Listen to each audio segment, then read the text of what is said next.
Good morning. I told you guys I would reach out to you on Wednesday and let you know how we're going to proceed.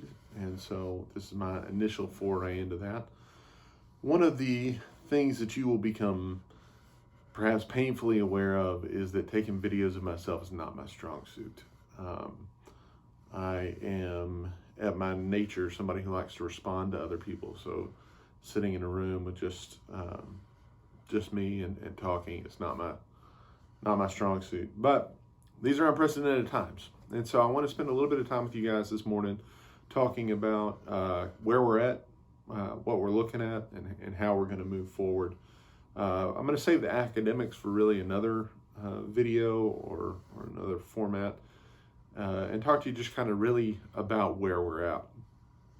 These are really genuinely unprecedented times. Not that there hasn't been global pandemics before. There certainly has been, and they've certainly been worse than this one. Um, but we've never dealt with something like that, and we've never dealt with one in an interconnected world like we have now. And so I want to just spend a little bit of time talking about where we're at personally. So campus is shut down. It's a ghost town around here. I'm currently in my office, but I won't be most of the time. I'm going to be doing a lot of the work that we're doing together online. I'm going to be doing that from home. My kids have been, they're out of school for the foreseeable future as well. So my wife and I are still trying to work that out, what that looks like. Obviously, her being a nurse, she's on the front lines of this. We've talked in class about how you're called to service and how the day chooses you. Well, the day has chosen us. First responders around the world and certainly around the United States are coming to grips with the realities of the enemy, right? I read this morning that NYPD has confirmed cases, and 24 officers are out sick with some of the symptoms. And so you're going to see more and more of that. The reality is right now, you see a lot of panic, but it's not really informed panic. It's people running around and getting things they don't need. Toilet paper being the obvious one. I've got plenty. But it's not an informed panic, right? But that's kind of off-putting a little bit, because what we're going to see over the next few weeks, and really even I would say the next week or week and a half, is that uninformed panic is going to become a more informed panic. Here's what I mean by that.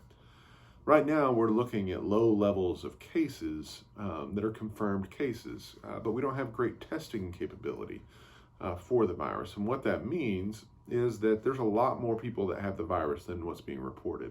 Not because of any conspiracy, but just we don't have the capability to test people in mass right now.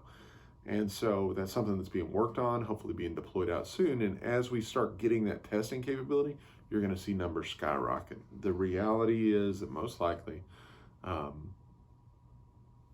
the virus is spreading among a populace that hasn't yet needed to go through to the hospital where they could get tested. So we're going to see numbers skyrocket, right? When you look at China with 81,000 cases, Italy with 30,000, and other countries that obviously have their own situations, this is a very contagious thing. That being said, it is not a very deadly thing for most of the population. And really for any segment of the population. It's just that so many people, it's so contagious, so many people get it, that those numbers, the casualty numbers, fatality numbers go up. So we're quarantining, right? We're canceling everything, and it's a strange world, right? Sit down at the TV, there's no sports on. There's no nothing. Thankfully, our lives aren't about that, right? Our lives are about making ourselves better. Our lives are about being in service to others, which is tailor-made for a situation like this, right? If you are incredibly stressed about this, if you are really struggling with your thought life, start thinking about other people.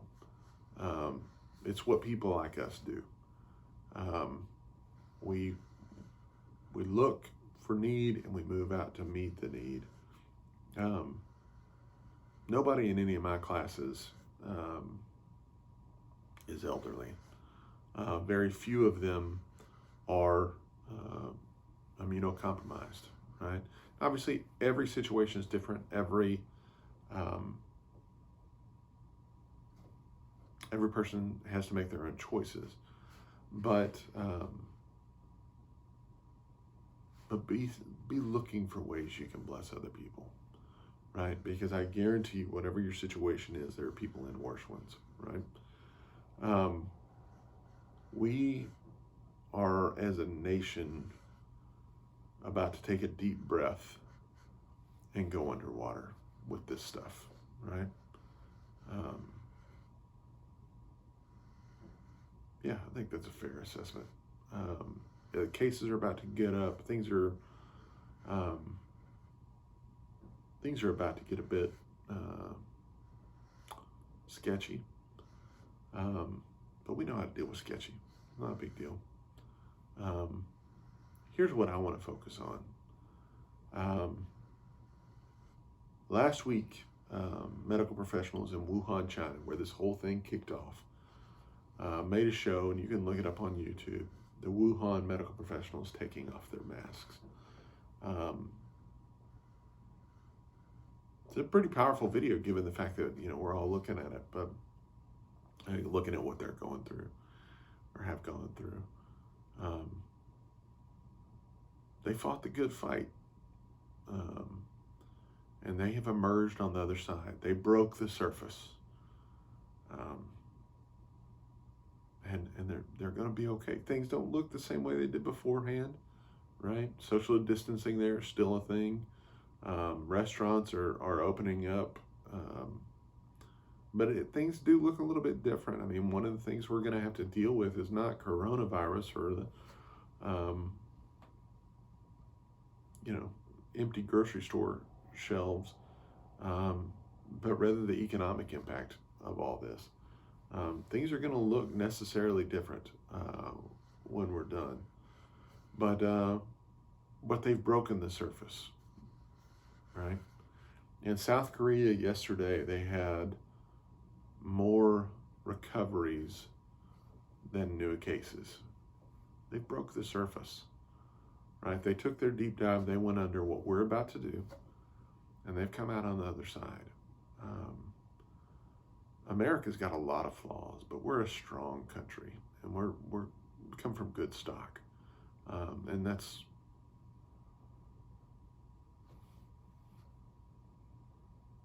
that stock is the strengths that come from being a country that has its roots in every part of the world. We bring all the good traits together. Some of the bad ones too, for sure. We've talked about those. But we're going to be all right. We got work to do. That's for sure. We got work to do. We've got to lead, right? Who among you, by worrying, can add a single day to your life? We can't. But here's the thing. We trust in Jesus, and he's still on the throne. Right? None of this has caught him off guard. None of it is. He isn't pulling out Plan B to figure out what's going on, right? Or how to deal with it. Jesus is still on the throne. My salvation is just as secure today as it was 2 weeks ago, 2 months ago, right? So I need to be acting and moving with that level of confidence, and so do you, right? We are not people of timidity. We're not people of fear. We just aren't. So I don't know how the next few months play out. I'm going to make some plans, both for my family and for us academically. But I don't know how it plays out. But I know that it plays out. And I know that God's in charge of it. And I know He's good. And I know there's going to be sad stories. There's going to be a lot of them. Both medical stories and financial stories, things that